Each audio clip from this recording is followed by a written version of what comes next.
Mega প্রকল্প সহ দৃশ্যমান অবকাঠামোগত উন্নয়নে বাড়তি মনোযোগের মূল কারণ রাজনৈতিক উদ্দেশ্য হাসিল করা। ঢাকা বিশ্ববিদ্যালয়ে আন্তর্জাতিক অর্থনীতিবিদ সম্মেলনে এই অভিযোগ করেন বক্তারা।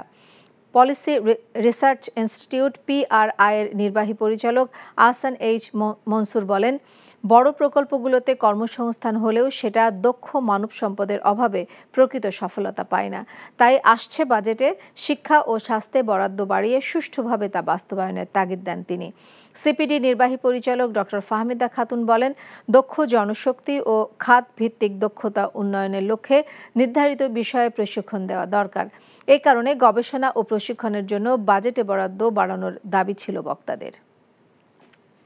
বর্তমান অর্থনৈতিক দুরবস্থা কোনো ব্যয় ব্যবস্থাপনার কারণে হয়নি, বরং অর্থনৈতিক খাতের অব্যবস্থাপনার কারণেই এমনটি হয়েছে। এটা ক্রমাগতই ঘটছে। সামষ্টিক অর্থনীতিতে এটার কারণে ভারসাম্য হারাচ্ছে।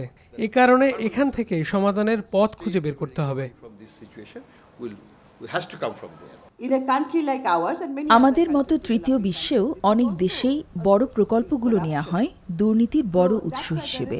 এ কারণে এসব প্রকল্প নেয়ার জন্য ঝোঁকও থাকে বেশি। সম্ভাব্যতা যাচাই ও অগ্রাধিকার না দেখে কর্ণফুলী টানেল পদ্মা রেল সংযোগ বাস্তবায়ন কি এ সময় দরকার ছিল?